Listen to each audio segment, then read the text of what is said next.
लाल बाल संगठन। पिछले साल शरद ऋतु में एक दिन मैं अपने दोस्त मिस्टर शर्लॉक होम्स से मिलने गया था और पाया कि वह एक बेहद भारी भरकम, लाल चेहरे, लाल बाल वाले बुजुर्ग सज्जन से बातचीत में मशगूल था।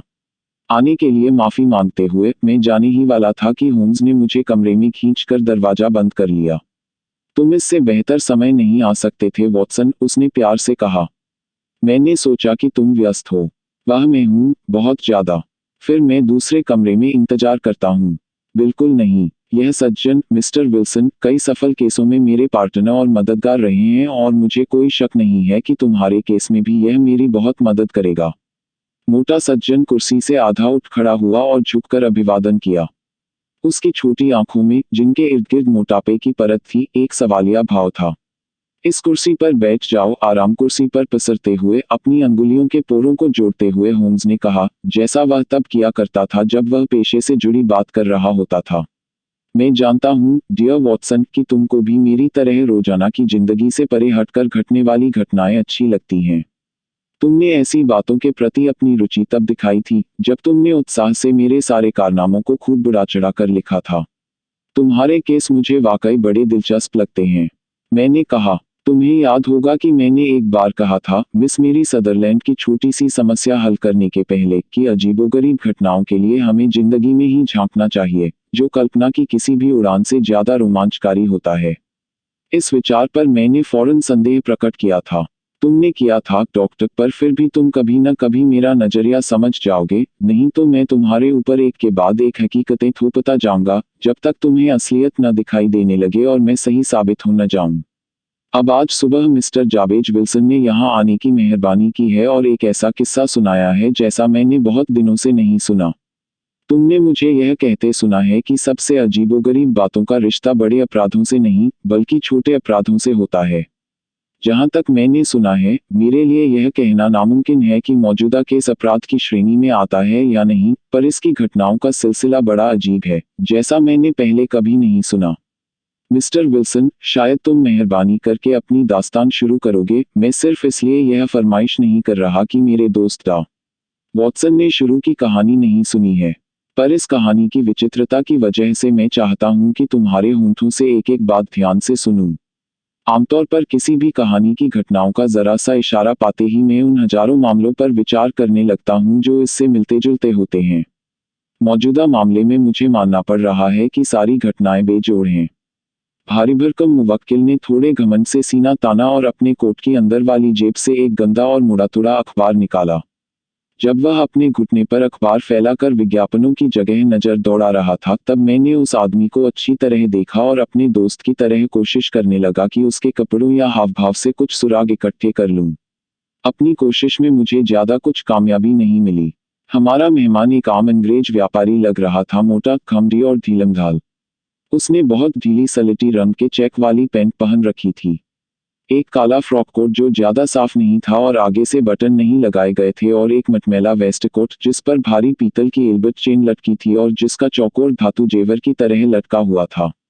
उसके पास पड़ी एक कुर्सी पर एक टॉप हैट और बदरंग कत्थई ओवरकोट पड़ा था जिसकी मखमली कॉलर मुड़ी हुई थी। पूरी तरह से देखने के बावजूद इस आदमी में कुछ भी अलग नहीं था, चमकते हुए लाल सिर और चेहरे पर घोर निराशा और बेसब्री के भावों के अलावा। शर्लॉक होम्स की तेज नजर ने मेरी नजर भांप ली और मेरी सवालिया नजर की ओर देखकर उसने मुस्कुराते हुए सिर हिलाया।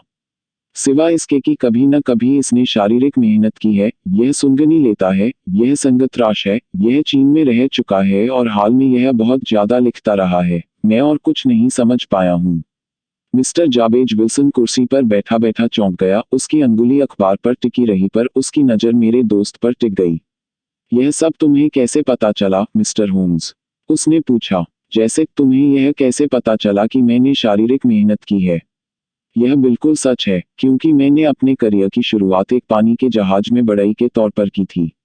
तुम्हारे हाथ, माय डियर सर, तुम्हारा दायां हाथ तुम्हारे बाएं हाथ से खासा बड़ा है। तुमने उससे काम किया है और इसकी मांसपेशियां भी ज्यादा पुष्ट हैं। और सुंगनी और संगत राशि। मैं यह बताकर तुम्हारी बुद्धि का मजाक नहीं बनाऊंगा, क्योंकि अपने पेशे से जरा अलग होते हुए तुम ऑक और वन पास प्रेस्टपिन काम में लाते हो। हाँ, वह मैं भूल गया था, पर लिखने वाली बात। तुम्हारी दाईं कलाई 5 इंच तक बिल्कुल चमकीली और दाईं आस्तीन कोहनी पर घिसी हुई, जिसे तुम डेस्क पर टिकाते हो। अच्छा, पर चीन, जो मछली तुमने दाईं कलाई के ठीक ऊपर गुदवा रखी है, सिर्फ चीन में हो सकती थी। मैंने टैटू के निशानों पर थोड़ा बहुत अध्ययन किया है और इस विषय पर मेरे लेख भी छपे हैं। मछलियों के स्कल को हल्के गुलाबी रंग में रंगने का काम सिर्फ चीन में होता है। उसके अलावा, जब तुम्हारी घड़ी से चीनी सिक्का लटका देखता हूँ, तो मामला और भी आसान हो जाता है।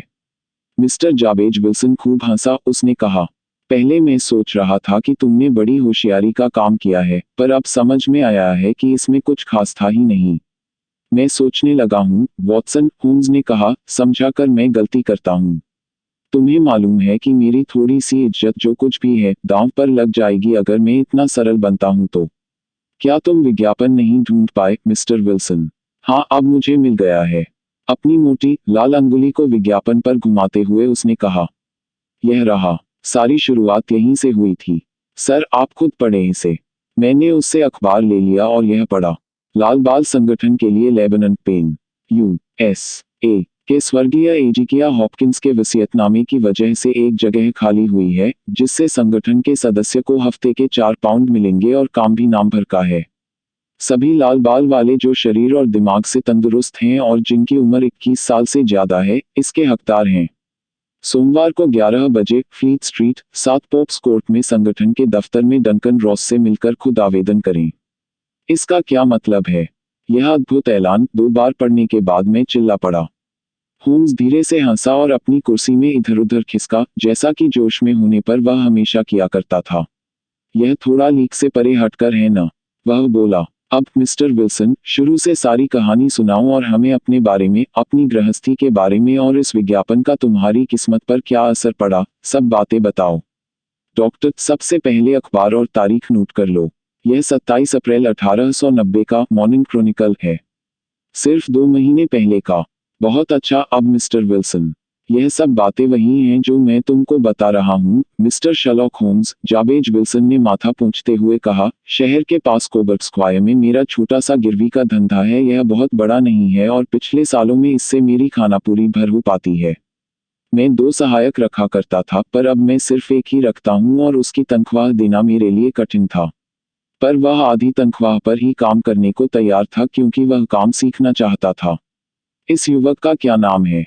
शर्लॉक होम्स ने पूछा। उसका नाम विंसेंट स्पॉलडिंग है और वह कोई युवक भी नहीं है। उसकी उम्र का अंदाज लगाना मुश्किल है। मैं इससे ज्यादा होशियार सहायक नहीं चाहता, मिस्टर होम्स। मैं अच्छी तरह जानता हूं कि वह जल्दी ही अपने को सुधार लेगा और जितना मैं देता हूं, उससे दुगना कमा लेगा। पर अगर वह संतुष्ट है तो मैं क्यों उसके दिमाग में यह बात डालूं? वाकई क्यों? तुम किस्मत वाले हो कि इतने कम दामों पर तुम्हें सहायक मिल गया। इस जमाने में बहुत से लोग इतने किस्मत वाले होते हैं। मुझे नहीं मालूम कि तुम्हारा सहायक भी इस विज्ञापन की तरह अनूठा है या नहीं।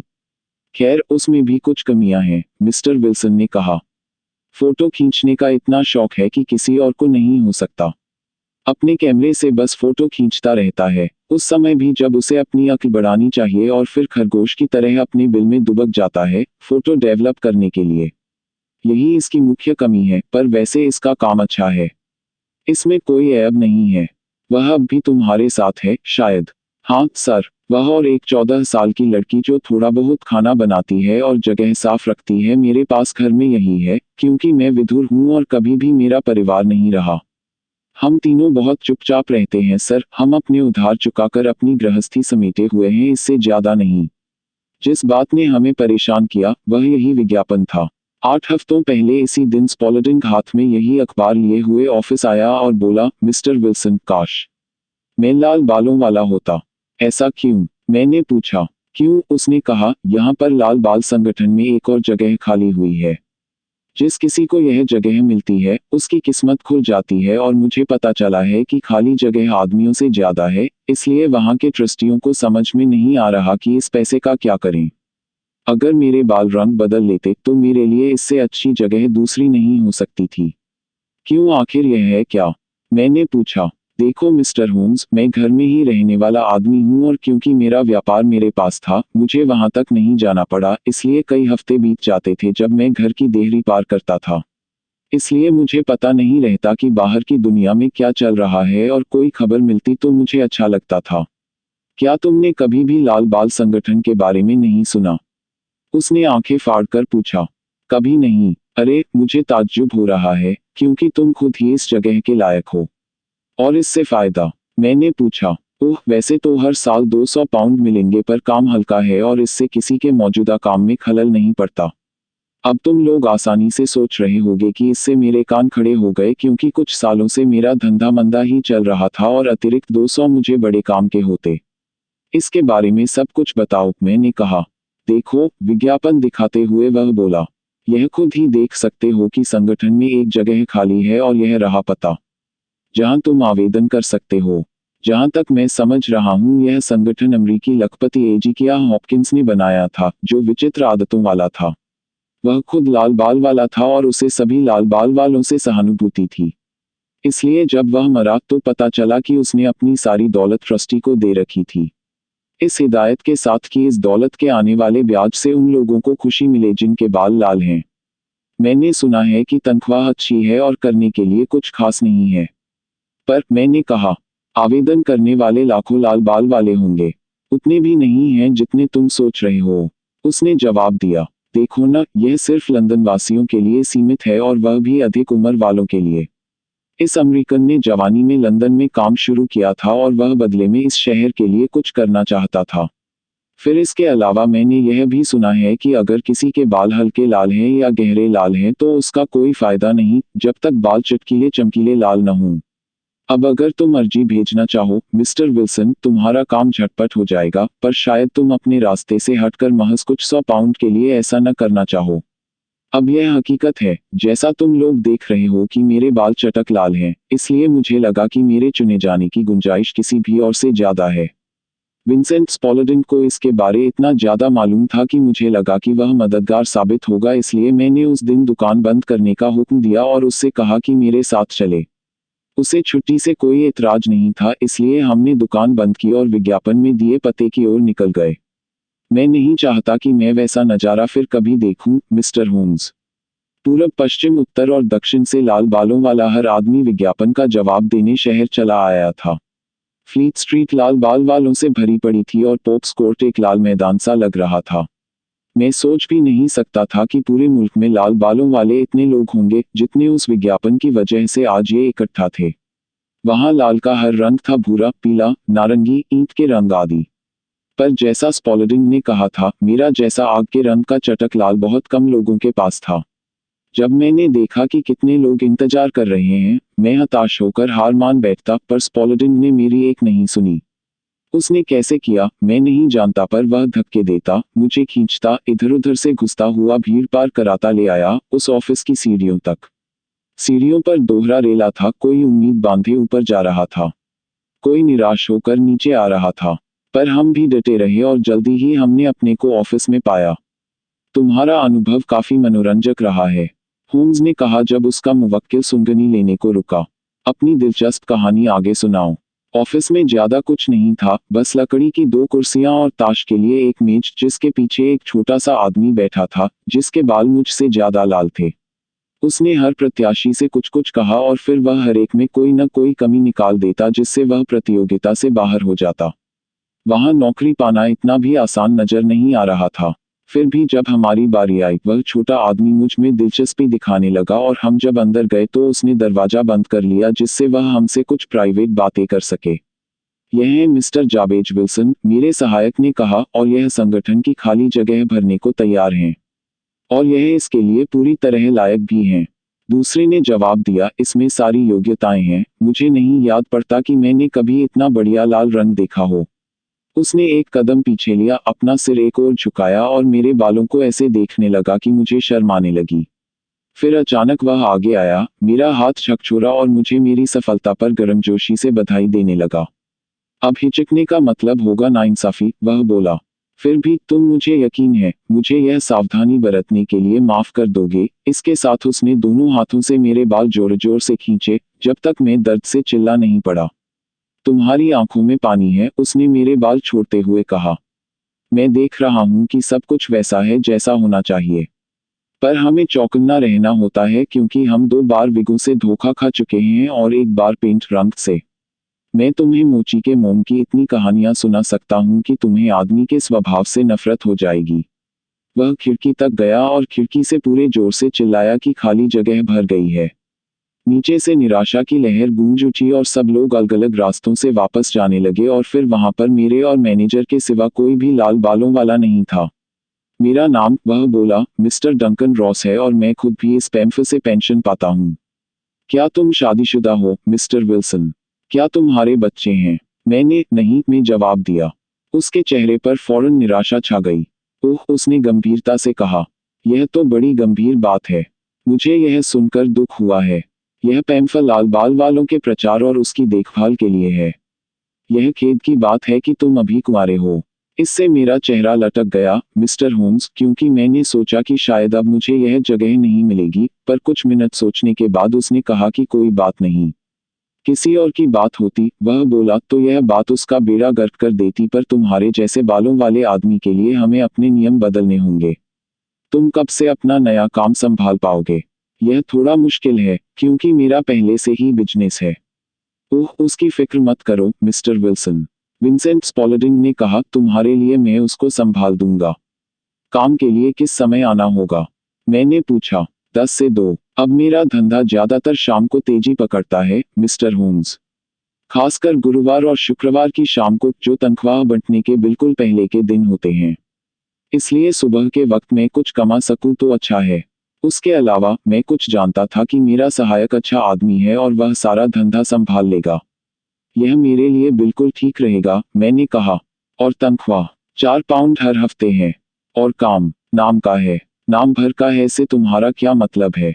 इसका मतलब तुम्हें ऑफिस में ही या कम से कम इस बिल्डिंग में ही सारे समय रहना होगा। अगर तुम बिल्डिंग के बाहर जाते हो तो तुम हमेशा के लिए अपनी नौकरी खो दोगे। वसीयत में यह बात बड़े साफ शब्दों में लिखी हुई है। अगर तुम अपने ऑफिस से हिले भी तो तुम शर्त तोड़ते हो। सिर्फ 4 घंटे हर रोज की बात है और मैं यहाँ से जाने की सोचूंगा भी नहीं। मैंने कहा, कोई भी बहाना नहीं चलेगा, मिस्टर डंकन रॉस ने कहा, न बीमारी, न बिजनेस, न कुछ और, या तो वहीं रहो या अपनी नौकरी छोड़ बैठो। और काम क्या है? एनसाइक्लोपीडिया ब्रिटेनिका की नकल उतारनी है। उसका पहला संस्करण प्रेस में है। तुमको अपनी स्याही, कलम और सूखने का कागज लाना होगा और हम तुमको मेज और कुर्सी दे देंगे। क्या तुम कल आने के लिए तैयार हो? बिल्कुल, मैंने जवाब दिया। फिर गुड बाय, मिस्टर जाबेज विल्सन, और एक बार फिर से इस महत्वपूर्ण ओहदे के लिए बधाई, जो तुमको मिला है। वह झुककर अभिवादन करता हुआ बाहर निकला और मैं अपने सहायक के साथ घर चला गया और मुझे कुछ भी नहीं समझ में आ रहा कि क्या कहूँ या क्या करूँ। मुझे अपनी अच्छी किस्मत पर इतनी खुशी हो रही थी।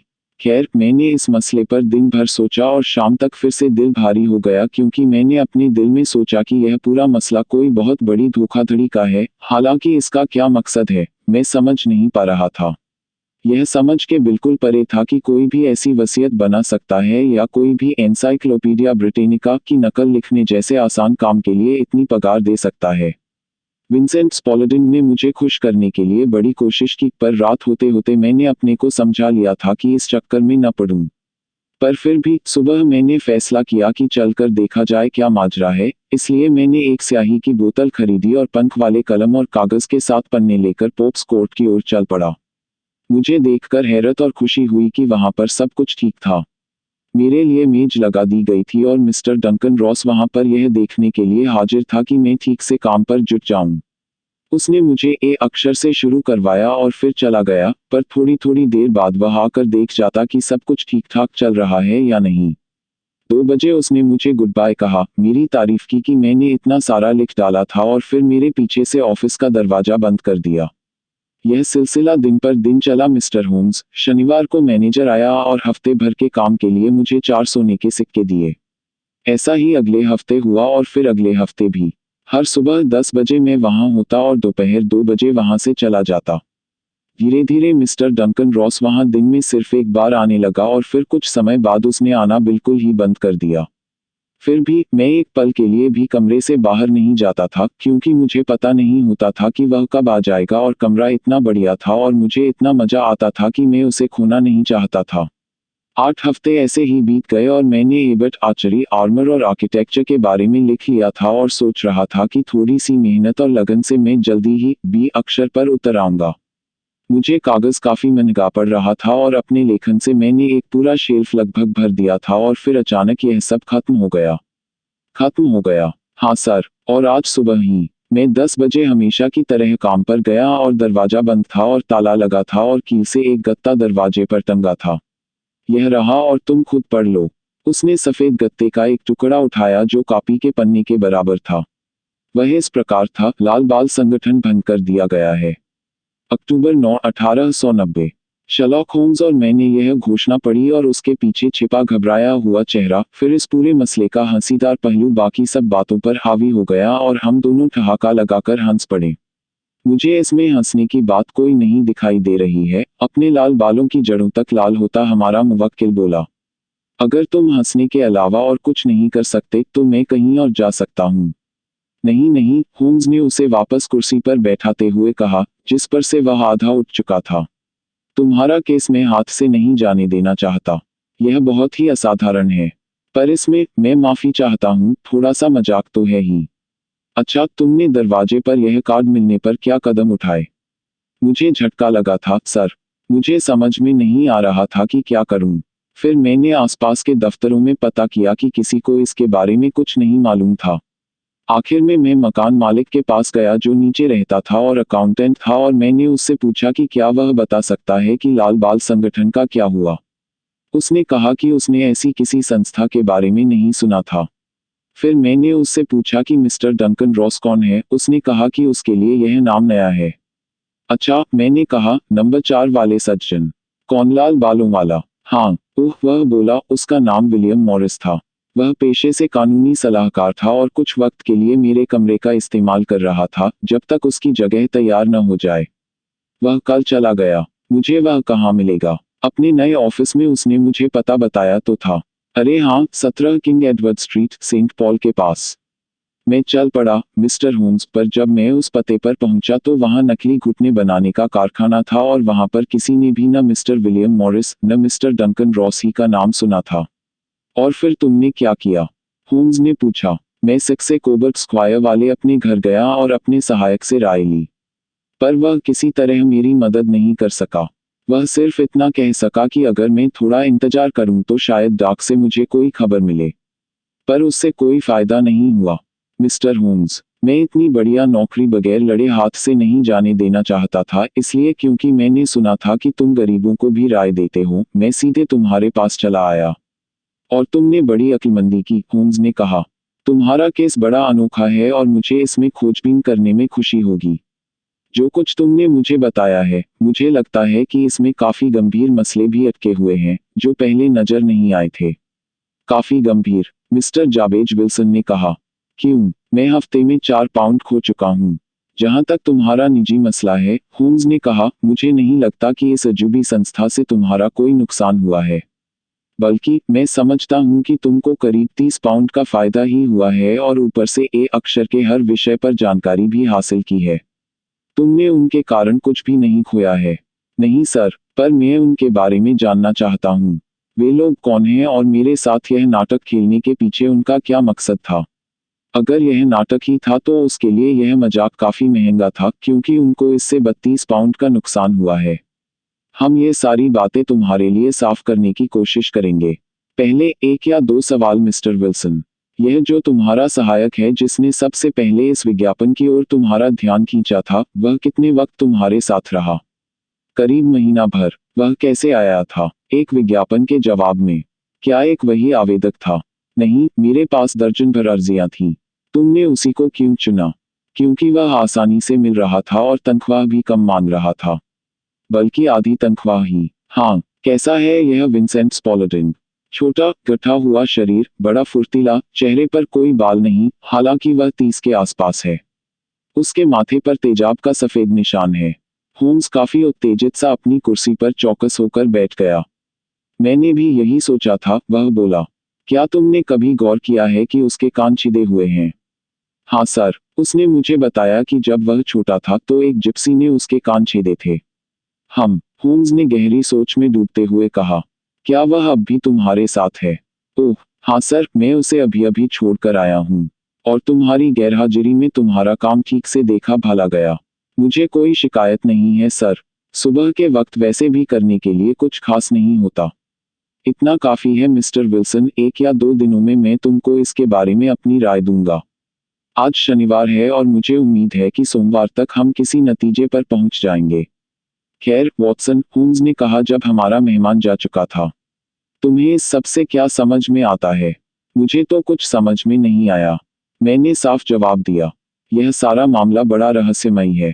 कायदे से, होम्स ने कहा, जो सबसे ज्यादा अजीब लगता है वह सबसे कम रहस्यमयी होता है। जो आम अपराध होते हैं वही सबसे ज्यादा पेचीदे होते हैं। जैसे कोई आम चेहरा हो तो उसे पहचानना सबसे कठिन होता है, पर मुझे इस मामले में जल्दी करनी होगी। तो फिर तुम क्या करने वाले हो? मैंने पूछा। धूम्रपान, उसने जवाब दिया।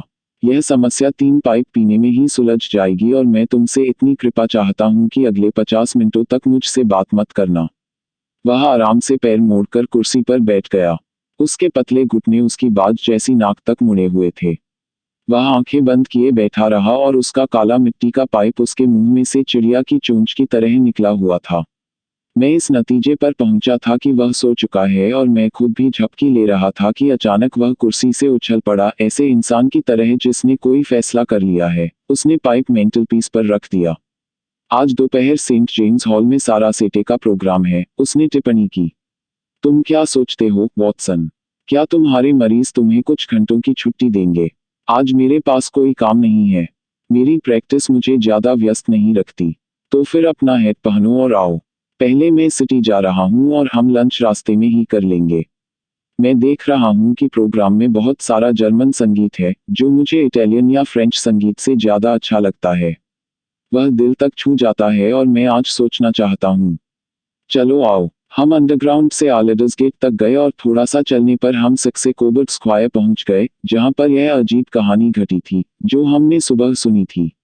वह एक अंधेरी, ठीक छोटी सी जगह थी, जहां घुटन भरे ईंटों के 2 मंजिला मकानों की 4 कतारें थी, जहां बेतरतीब उगी घास का लॉन और मुरझाई हुई कुछ झाड़ियों के झुरमुट उस धुआं भरे और बेकार माहौल से लड़ रहे थे। कोने से एक मकान में सफेद अक्षरों में एक कत्थई रंग के बोर्ड पर लिखा था, जाबेज विल्सन, जो दिखा रहा था कि यहीं से हमारा लाल बालों वाला मुवक्किल धंधा करता था। शर्लॉक होम्स एक और सिर झुकाए उसके सामने रुका और ध्यान से देखने लगा। उसकी आंखें चमक रही थीं, पलकें बोझिल थीं। फिर वह धीरे धीरे सड़क के उस छोर तक गया और फिर से कोने वाले घर की ओर, बाकी घरों को गौर से देखता हुआ। अंत में वह कोने वाले घर पर वापस आया और पगडंडी पर जोर जोर से डंडा खटकाता हुआ वह दरवाजे पर गया और खटखटाया। एक चिकने चेहरे वाले युवक ने फौरन दरवाजा खोला और उसे अंदर आने के लिए कहा। थैंक यू, होम्स ने कहा, मैं सिर्फ यही पूछना चाह रहा हूँ कि यहाँ से स्ट्रैंड तक कैसे पहुँच सकता हूँ। तीसरे मोड़ से दाएं, चौथे मोड़ से बाएं, दरवाजा बंद करते हुए उसने जल्दी से जवाब दिया। स्मार्ट लड़का है, होम्स ने राय दी। मेरी समझ में यह लंदन का चौथा स्मार्ट लड़का है, बल्कि तीसरा भी हो सकता है। इसके बारे में मुझे पहले भी थोड़ी बहुत जानकारी थी। जाहिर, मैंने कहा, मिस्टर विल्सन के सहायक का लाल बाल संगठन के रहस्य में काफी बड़ा हाथ है। मुझे पक्का पता है कि तुमने रास्ता इसलिए पूछा ताकि तुम उसे देख सको। उसको नहीं, फिर उसकी पैंट के घुटनों को। और तुमने क्या देखा? जो मैं देखना चाहता था। तुमने पगडंडी पर डंडा क्यों खटकाया? माय डियर डॉक्टर, यह वक्त गौर करने का है, बात करने का नहीं। हम दुश्मन के देश में जासूस हैं। हम सक्से कोबर्ट स्क्वायर के बारे में कुछ कुछ जान रहे हैं। अब देखते हैं कि इसके पीछे कौन कौन से इलाके हैं। सक्से कोबर्ट स्क्वायर के छोर से मुड़ने पर हमने अपने को जिस सड़क पर पाया, वह इस जगह से ठीक वैसी ही भिन्न थी जैसे किसी चित्र का आगे का हिस्सा पिछले हिस्से से भिन्न होता है। यही वह मुख्य सड़क है जो शहर के यातायात को उत्तर और पश्चिम से जोड़ता है। सड़क पर जाम लगा था क्योंकि तमाम लोग आ जा रहे थे, जबकि पगडंडियों पर पैदल चलने वालों के पैरों के काले निशान लगे हुए थे। यहाँ की चमचमाती दुकानों और आलीशान इमारतों को देखकर यह अंदाज लगाना भी मुश्किल था कि यह उस फीकी और बेजान जगह का दूसरा पहलू है, जहाँ से हम अभी अभी आए थे। मुझे देखने दो, होम्स ने एक कोने में खड़े होकर इस पंक्ति को देखकर कहा। मैं यहाँ के घरों का क्रम याद रखना चाहता हूँ। यह मेरा शौक है कि मुझे लंदन की एक एक चीज की जानकारी रहे। यहाँ तंबाकू वाला मॉर्टिमर है, छोटी सी अखबार की दुकान, शाकाहारी रेस्तरां और मैकफॉलिन का गाड़ी बनाने का डिपो। अब हम दूसरे ब्लॉक में आ गए हैं। और अब डॉक्टर, हमने अपना काम कर लिया है, इसलिए वक्त आ गया है कि हम दिल बहलाने का इंतजाम करें। एक सैंडविच और एक कप कॉफी और फिर वायलिन की दुनिया में चलते हैं, जहां सिर्फ मिठास और नजाकत है और जहां हमें अपनी परेशानी में उलझाने वाले लाल बालों वाले लोग नहीं होंगे। मेरा दोस्त संगीत का रसिया था और खुद बहुत ही अव्वल दर्जे का संगीतज्ञ था। सारी दोपहर वह खुश होकर संगीत सुनता रहा, अपनी लंबी पतली अंगुलियों से संगीत की लय पर थाप देता हुआ, और उसका शांत मुस्कुराता चेहरा उस चालाक जासूस होम्स से बिल्कुल उल्टा था। उसके मूड के हिचकोले कभी उसे सुस्त बना रहे थे, कभी बहुत चुस्त। जहां तक मैं उसे जानता था, जब वह अपनी आराम कुर्सी पर बैठा कई कई दिन गुजारता हुआ सोचता और लिखता रहता, उस वक्त वह सबसे ज्यादा खतरनाक होता था। फिर किसी रहस्य के पीछे भागने की भूख उस पर हावी हो जाती और उसकी तर्क शक्ति मानो उसकी आत्मा की आवाज बन जाती, और फिर जो लोग उसको नहीं जानते वे उसको वह शख्स समझने लगते थे जिसका ज्ञान किसी भी दूसरे आदमी के ज्ञान से ज्यादा था। उस दोपहर जब मैंने उसको सेंट जेम्स हॉल में संगीत में डूबा पाया, तो मुझे लगा कि जिन लोगों की खोज करने की उसने ठानी है, उन लोगों का बुरा वक्त आ गया है। इसमें कोई शक नहीं, डॉक्टर, कि तुम घर जाना चाहते हो। हम बाहर निकले तो उसने कहा, हाँ वही ठीक रहेगा। और मुझे कुछ काम है जिसमें मुझे कुछ घंटे लग सकते हैं। यह कोबर्ट स्क्वायर मामला काफी गंभीर है। गंभीर क्यों है? एक संगीन अपराध होने वाला है। यह सोचने के लिए मेरे पास कई कारण हैं कि हम उसे रोक सकते हैं। पर आज शनिवार होने से मामला उलझ गया है। आज रात मुझे तुम्हारी मदद की जरूरत पड़ेगी। कितने बजे? 10 बजे ठीक रहेगा। मैं 10 बजे बेकर स्ट्रीट पहुंच जाऊंगा। ठीक है। और मैं बताए देता हूं कि वहां थोड़ा बहुत खतरा हो सकता है, इसलिए मेहरबानी करके अपनी आर्मी वाली रिवॉल्वर जेब में रख लेना। उसने अपना हाथ हिलाया, मुड़ा और तुरंत भीड़ में खो गया। मुझे मालूम है कि मैं अपने पड़ोसियों से कम अक्ल नहीं रखता, पर शर्लॉक होम्स के साथ मुझे हमेशा लगता है कि मैं बेवकूफ हूँ। यहाँ मैंने वही सुना था जो इसने सुना था, वही देखा था जो इसने देखा था, पर फिर भी इसकी बातों से साफ है कि इसने न सिर्फ वह सब देख लिया है जो हुआ है, पर वह सब भी जो होने वाला है, जबकि मेरे लिए पूरा मामला अभी भी उलझा हुआ और पेचीदा है। केंसिंगटन में अपने घर की ओर ड्राइव करते हुए मैंने पूरे मामले पर फिर से विचार किया। एनसाइक्लोपीडिया की नकल उतारने वाले लाल बाल वाले की कहानी से लेकर हमारा सक्से कोबर्ट स्क्वायर तक जाना, और जिन डरावने शब्दों के साथ होम्स और मैं अलग हुए थे, सब बातों पर विचार किया। रात में हम यह कौन सा साहसिक कारनामा करने जा रहे थे, और मैं अपना रिवॉल्वर क्यों साथ में रखूं? हम कहाँ जा रहे थे और हम क्या करने वाले थे? मुझे होम्स से इशारा मिला था कि विल्सन का चिकने चेहरे वाला सहायक बड़ा ही चालाक है, जो कोई भी गहरी चाल चल सकता है। मैंने गुत्थी सुझाने की कोशिश की, पर हार मान बैठा और यह सोचकर मामले को एक तरफ खिसका दिया कि शायद रात को कुछ समझ में आ जाएगा।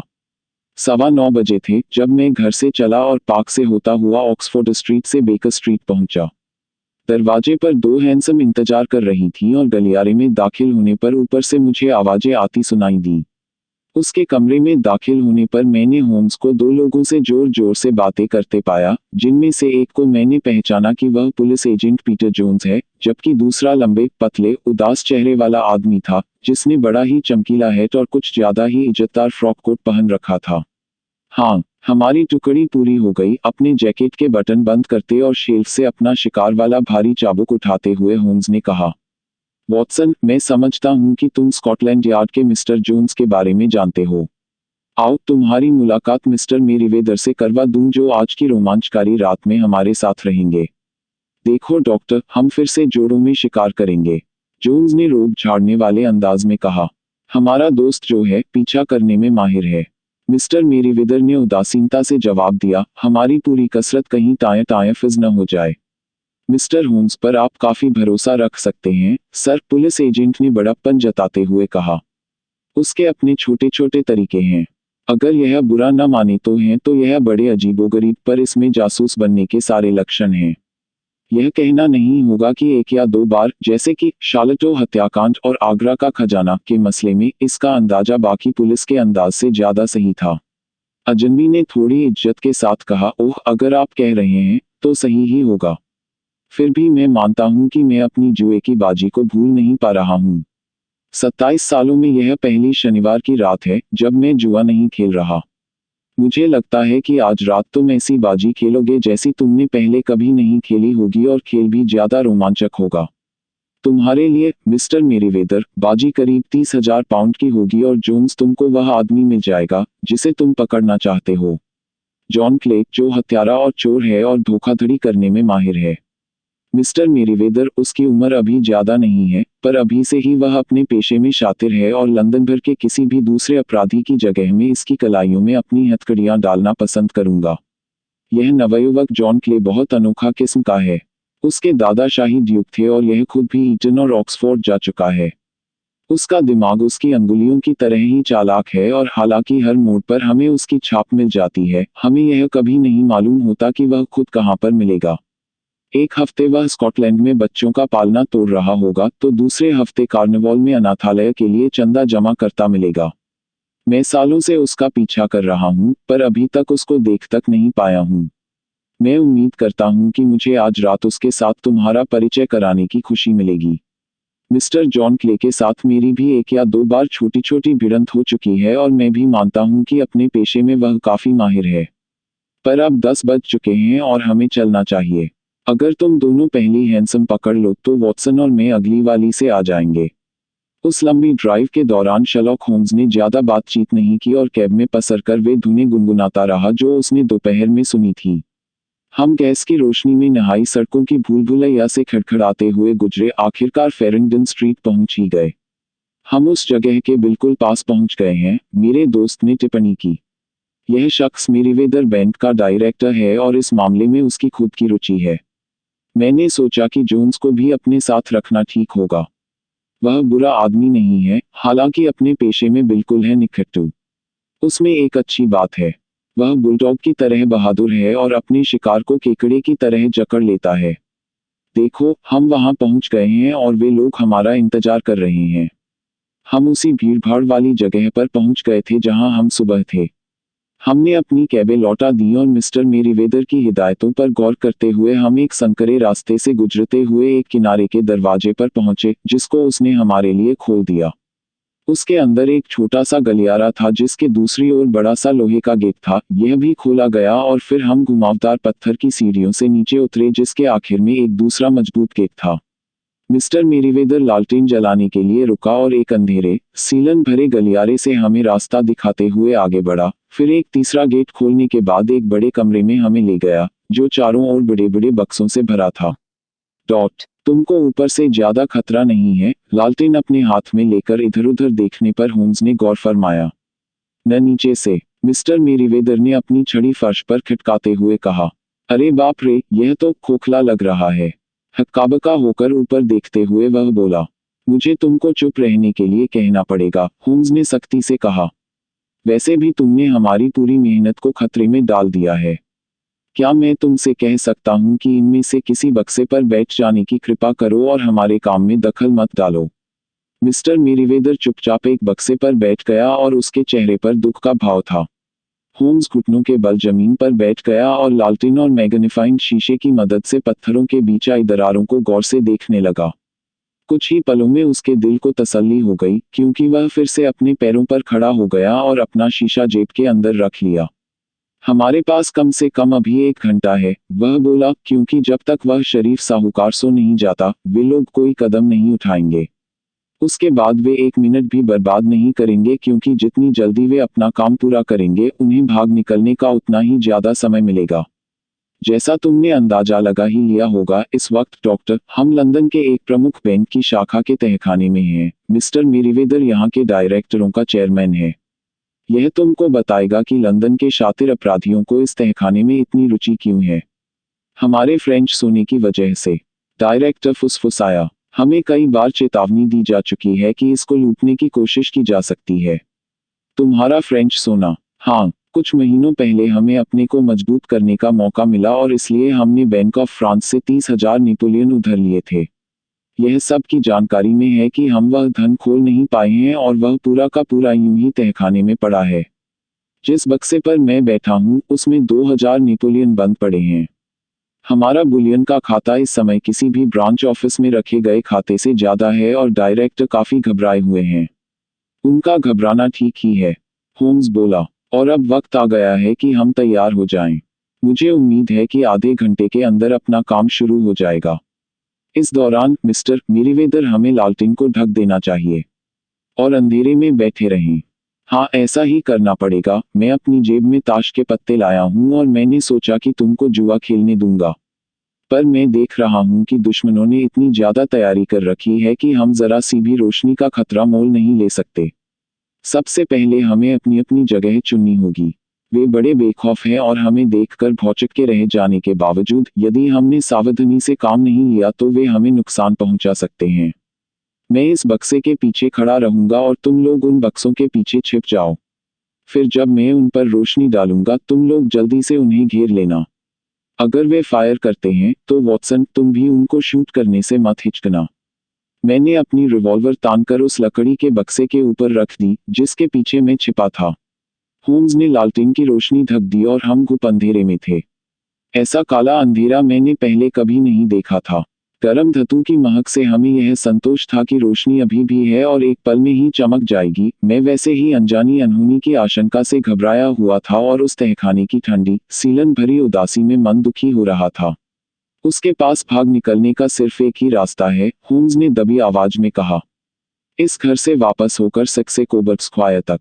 जोन्स, मुझे उम्मीद है कि तुमने मेरी हिदायतों का पालन कर लिया होगा। आगे के दरवाजे पर मैंने एक इंस्पेक्टर और 2 अफसरों को तैनात कर रखा है। फिर तो हमने उनके निकल भागने के सारे रास्ते बंद कर दिए हैं और अब हमें चुपचाप रहकर इंतजार करना होगा। वह समय कितना लंबा लग रहा था। बाद में बात करने पर पता चला कि सिर्फ 1.25 घंटा ही बीता था, पर उस वक्त मुझे लग रहा था कि पूरी रात ही बीत गई होगी और पौ फटने वाली होगी। मेरे जोड़ अकड़ गए थे और दुख भी रहे थे, क्योंकि मुझे हिलने से डर लग रहा था, पर मेरा दिल जोर से धड़क रहा था और मेरे कान इतने चौकन्ने हो रहे थे कि न सिर्फ अपने सहयोगियों की सांसों की आवाज सुनाई पड़ रही थी, बल्कि हटटेकटे जोन्स की गहरी सांसों से बैंक डायरेक्टर की पतली धीमी सांसों का फर्क भी मालूम हो रहा था। अपनी जगह से मैं बक्से के ऊपर जमीन तक देख सकता था। अचानक मेरी आंखों को हल्की सी रोशनी का एहसास हुआ। पहले पहले तो पत्थर की पगडंडी पर चिनगारी सी दिखाई पड़ी। फिर वह लंबी होती होती पीली रेखा बन गई और फिर बगैर किसी चेतावनी के एक दरार खुली और एक सफेद स्त्री का सा हाथ दिखा जो रोशनी के इर्द गिर्द टटोल सा रहा था। 1 मिनट से भी ज्यादा समय तक टटोलती अंगुलियों वाला वह हाथ जमीन के ऊपर लहराता रहा। फिर जिस तरह अचानक वह जमीन के बाहर आया उसी तरह वापस गायब हो गया। और फिर से अंधेरा हो गया, सिवाय जमीन के नीचे से आती दरारों के बीच उस चिनगारी के। पर उसका गायब हो जाना क्षणिक था। चीरने वाली तेज आवाज से एक चौड़ा सफेद पत्थर अपनी जगह से हटा। वहां पर एक चौकोर गड्ढा बन गया। इस गड्ढे में से लालटेन की रोशनी चमक रही थी। फिर एक चिकना लड़कपन लिए चेहरा झांका और गड्ढे के दोनों ओर एक एक हाथ रखकर वह कंधे और फिर कमर तक ऊपर आ गया। फिर उसका एक घुटना ऊपर टिक गया। दूसरे ही क्षण वह गड्ढे के किनारे खड़ा था और अपने साथी को ऊपर खींच रहा था, जो उसी की तरह चुस्त और छोटा था और जिसके बाल बहुत ज्यादा लाल थे। सब ठीक ठाक है, वह फुसफुसाया। तुम्हारे पास थैले और हथौड़े हैं न? अरे रे आर्ची, कूदो, मैं भी कूदता हूँ। शर्लॉक होम्स उछलकर खड़ा हो गया था और लड़के की गिरेबान पकड़े था। दूसरा गड्ढे में कूदने लगा और जब जोन्स ने उसका कोट पकड़ा तो मुझे कपड़ा फटने की आवाज आई। रोशनी में एक रिवॉल्वर चमकी, पर होम्स का कोड़ा उसकी कलाई पर पड़ा और रिवॉल्वर खंडती हुई पत्थर के फर्श पर आ गिरी। कोई फायदा नहीं, जॉन क्ले, होम्स ने सपाट आवाज में कहा। तुम बच नहीं सकोगे, वह तो मुझे दिखाई पड़ रहा है। दूसरे ने शांत आवाज में कहा। मुझे लगता है मेरा दोस्त सही सलामत है, हालांकि तुमने उसका कोट पकड़ रखा है। अच्छा, लगता है कि तुमने अपना काम पूरी तरह किया है। मुझे तुमको बधाई देनी चाहिए। और मुझे तुमको, होम्स ने जवाब दिया। तुम्हारी लाल बालों वाली तरकीब बहुत ही नई और असरदार थी। तुम थोड़ी देर में अपने दोस्त से मिल जाओगे। वह गड्ढों के नीचे मुझसे जल्दी उतर लेता है। चुपचाप खड़े रहो जिससे मैं हथकड़ियां लगा दूं। मेहरबानी करके मुझे अपने गंदे हाथों से मत छुओ। कलाइयों पर हथकड़ियां पड़ते ही हमारा कैदी बोला। तुम्हें शायद मालूम नहीं कि मेरी नसों में शाही खून दौड़ रहा है और मुझसे बात करने से पहले मुझे सर और प्लीज कहा करो। ठीक है, उपहास से उसे घूरते हुए जोन्स ने कहा। खैर, क्या आप प्लीज सर ऊपर चलने की मेहरबानी करेंगे जहां कैब आपको पुलिस स्टेशन ले जाने का इंतजार कर रही है? यह बेहतर है, जॉन क्ले ने शांत भाव से कहा। वह हम तीनों की ओर झुका और जासूस की हिरासत में चुपचाप वहां से चला गया। वाकई, मिस्टर होम्स, तहखाने से उसके पीछे पीछे चलते मिस्टर मेरीवेदर ने कहा। मुझे नहीं मालूम कि बैंक किस तरह तुम्हारा शुक्रिया या कर्ज चुका सकता है। इसमें कोई शक नहीं है कि मेरे अनुभव में हुई सबसे खतरनाक बैंक डकैती की कोशिश को तुमने मजबूती से नाकाम कर दिया है। मिस्टर जॉन क्ले से मुझे भी एक दो पुराने कर्ज चुकाने हैं, होम्स ने कहा। इस मामले में मेरा थोड़ा खर्चा हो गया है और मुझे उम्मीद है कि बैंक उसे चुका देगा। पर उसके अलावा मुझे काफी फायदा भी हुआ है क्योंकि मुझे ऐसा अनुभव हुआ है जो कई तरह से बेजोड़ है। लाल बाल संगठन का पूरा किस्सा देखो वॉटसन, उसने सुबह सुबह समझाया जब हम बेकर स्ट्रीट में विस्की और सोडा के साथ बैठे थे।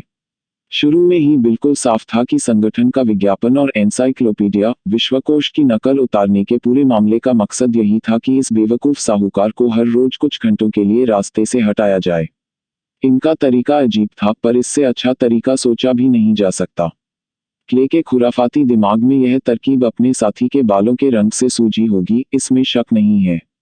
हफ्ते के 4 पाउंड का लालच उसे फंसाने के लिए दिया गया और यह उनके लिए कुछ भी नहीं था क्योंकि वे लोग हजारों के चक्कर में थे। उन्होंने विज्ञापन दिया, एक बदमाश के पास कामचलाउ दफ्तर था, दूसरे बदमाश ने इस शख्स को उकसाया कि वह यहाँ पर नौकरी की अर्जी दे और साथ मिलकर वे लोग अपनी चाल में कामयाब हो गए कि वह हफ्ते में रोज सुबह यहाँ से चला जाए। जब मैंने सुना कि आधी तनख्वाह पर कोई इसका असिस्टेंट बनने को तैयार हो गया है, तभी मैं समझ गया कि इसके पीछे कोई गहरा मकसद छुपा है। पर तुमने यह कैसे समझा कि मकसद क्या है?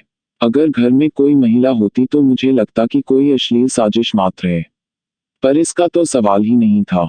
इस आदमी का कारोबार भी छोटा सा था और इसके घर में भी ऐसा कीमती सामान नहीं था जिस पर ये लोग इतना खर्चा करें। इसका मतलब कि घर के बाहर ही कुछ ऐसा था जिस पर इनकी नजर थी। पर ऐसा क्या था? मैंने असिस्टेंट के फोटोग्राफी के शौक के बारे में सोचा और यह कि वह बार बार तहखाने में जाता था। तहखाना, इस उलझी हुई गुत्थी का सिरा मुझे मिल गया था। फिर मैंने इस रहस्यमय असिस्टेंट के बारे में छानबीन करवाई तो पाया कि मुझे लंदन के सबसे शातिर अपराधियों से निपटना होगा। वह तहखाने में कुछ कर रहा था जिसके लिए उसे महीने तक लगातार हर रोज कई घंटों तक काम करना पड़ रहा था। आखिर यह क्या रहस्य हो सकता था? मुझे कुछ समझ में नहीं आ रहा था सिवाय इसके कि वह किसी और इमारत तक नीचे नीचे सुरंग तैयार कर रहा होगा। जब हम मौका-ए वारदात पर पहुंचे तो इतना तो मेरी समझ में आ गया था। मैंने वहां पर अपनी छड़ी जमीन पर ठोंककर तुम्हें अचंभे में डाल दिया था। मैं यह तय कर रहा था कि तहखाना आगे की ओर खुलता है या पीछे की ओर। आगे की ओर वह नहीं था। फिर मैंने घंटी बजाई और जैसी मुझे उम्मीद थी असिस्टेंट ने ही दरवाजा खोला। हमारी कुछ छोटी मोटी झड़पें हो चुकी हैं, पर हमने एक दूसरे को पहले कभी नहीं देखा था। मैंने उसका चेहरा शायद ही देखा था। मैं उसके घुटने देखना चाह रहा था। तुमने खुद देखा होगा कि उसके घुटने कितने घिसे हुए और गंदे थे। वह घंटों तक घुटनों के बल बैठकर खुदाई की जाने की कहानी कह रहे थे। बस एक बात देखनी थी कि वे किसके लिए खुदाई कर रहे हैं। मैंने वहां का चक्कर लगाया तो देखा कि हमारे दोस्त के घर से सटा हुआ था सिटी एंड सबर्बन बैंक। इससे मुझे लगा कि गुत्थी सुलझ गई है। जब तुम कॉन्सर्ट के बाद वापस घर गए तब मैंने स्कॉटलैंड यार्ड से संपर्क किया और बैंक के डायरेक्टरों के चेयरमैन से बात की और इसका नतीजा तुम्हारे सामने है। और तुमको यह कैसे मालूम हुआ कि वे आज रात को ही अपनी कोशिश करेंगे? मैंने पूछा। देखो, जब उन्होंने अपना दफ्तर बंद कर दिया इसका मतलब यह था कि उन्हें मिस्टर जाबेज विल्सन के होने न होने की अब कोई परवाह नहीं थी। दूसरे शब्दों में उनकी सुरंग तैयार हो चुकी थी। पर यह जरूरी था कि वे जल्दी से जल्दी अपना काम निपटा लें। कहीं इसके बारे में किसी को पता न चल जाए या सोना वहां से हटाकर कहीं और न ले जाया जाए। शनिवार उनके लिए और दिनों से ज्यादा ठीक था क्योंकि उन्हें भाग निकलने के लिए 2 दिन मिल जाते। इन सब वजहों से मुझे लग रहा था कि वे आज रात ही आएंगे। तुमने बड़ी खूबसूरती से सारा मसला सुलझा लिया है, मैंने अनछुपी तारीफ करते हुए कहा। यह इतनी लंबी माला है, पर इसकी एक एक कड़ी पर भरोसा हो रहा है। इसने मुझे बोर होने से बचाया, जम्हाई लेते हुए उसने जवाब दिया। मुझे अभी से बोरियत लग रही है। मेरी जिंदगी में एक लंबी कोशिश रही है अपने को जिंदगी के उबाऊपन से बचाने की। इन छोटी मोटी समस्याओं से मुझे मदद मिलती है। तुम इंसानों के लिए मसीहा हो, मैंने कहा। उसने कंधे उचकाए। शायद आखिर कुछ तो फायदा है ही।